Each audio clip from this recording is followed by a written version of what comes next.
ओम नमः शिवाय। मैं पंडित अनूप मिश्रा आपका स्वागत करता हूं अपने इस यूट्यूब चैनल में।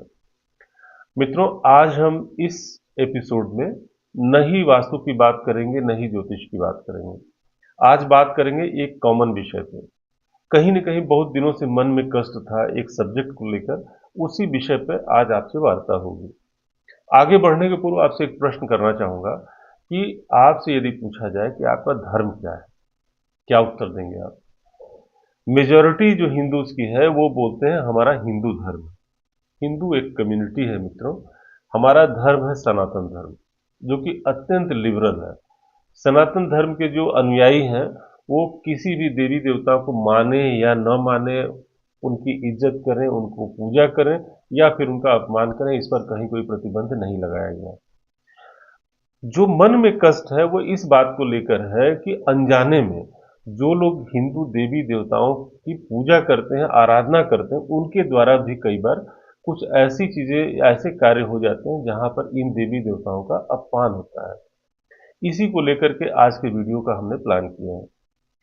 आगे बढ़ने के पूर्व दूसरा प्रश्न कि क्या आपने अभी तक के जीवन काल में कभी किसी रफ पेपर, किसी धर्म ग्रंथ का, जैसे ईसाइयों का धर्म ग्रंथ है या मुस्लिमों का धर्म ग्रंथ है, क्या ऐसे धर्म ग्रंथ का कोई पन्ना आपको ऐसा प्राप्त हुआ जिस पर रख के आपने चना खाया हो, या कोई पैकेट आपको मिला हो कागज का जिस पर ऐसे धर्म ग्रंथों के, विशेषतः मुस्लिम और ईसाई धर्म ग्रंथों के चित्र बने हों उनसे संबंधित? आपका उत्तर होगा नहीं। लेकिन आप प्रायः ये पाएंगे कि हिंदू देवी देवताओं के चित्र वाले पन्ने पर कहीं आपको चना प्राप्त हो रहा है, तो कहीं वो जमीन पर गिरा हुआ है। तो अनजाने में हम कर क्या रहे हैं कि अपने देवी देवताओं का अपमान कर रहे हैं। हाँ, अनजाने में कर रहे हैं, लेकिन कर रहे हैं। जो लोग नहीं मानते, जो श्रद्धा नहीं रखते, उनके लिए तो कोई बात नहीं। लेकिन हमारे द्वारा अगर ऐसी हरकत हो तो निश्चित रूप से ये आपत्तिजनक है। यहाँ पर सुधार की पूरी पूरी गुंजाइश है। सबसे पहले लेते हैं शादी के कार्ड्स को। शादी के कार्ड का उपयोग आप करते हैं अपने घर के बेटी बेटों के शादी के लिए निमंत्रण देने में, और सबसे पहले आप ऊपर गणेश जी की स्थापना कर देते हैं, जो कि प्रथम पूज्य है। आपने कभी सोचा है कि इस शादी के कार्ड का होगा क्या? जिसको आप शादी के कार्ड दे रहे हैं, वो इस शादी के कार्ड को कितने दिन होल्ड करेगा? या आपको यदि कार्ड मिलता है तो आप उसको कितने दिन होल्ड करते हैं, कितने दिन रखते हैं उसको, और उसका करते क्या है आप? अल्टीमेटली वो कहीं न कहीं कूड़े में चला जाता है। और कूड़े में जाता है तो सबसे ज़्यादा अपमान किसका होता है? उस देवता का होता है जिसका फोटो या कहीं कोई लोगो टाइप का आपने बना करके कार्ड पे प्रिंट किया हुआ है। क्या आपको अच्छा लगेगा कि जिस देवता की आपने पूजा की है वो कहीं नाली में पड़ा हुआ हो?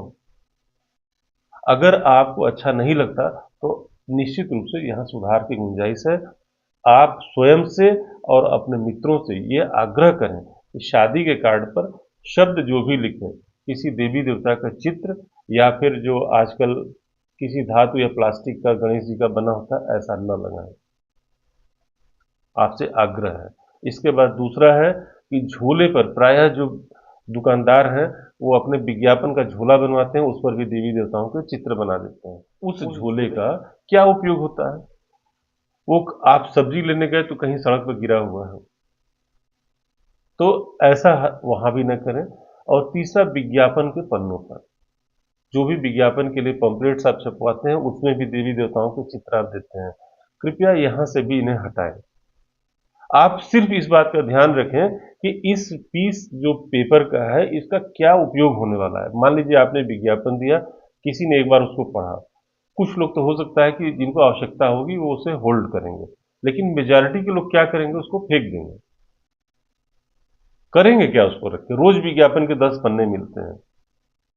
तो कृपया विज्ञापन दाताओं से, झोला निर्माताओं से और कार्ड के प्रिंटर से भी मैं बोलूंगा कि आप भी जो आपके यहाँ आते हैं उनको सलाह दें कि कृपया वो गणेश जी का चित्र या प्लास्टिक के गणेश जी को कार्ड पर न चिपकाएं, न ही उनका चित्र बनाएं, ताकि यदि हम सम्मान नहीं कर सकते तो देवी देवताओं का अपमान भी ना हो।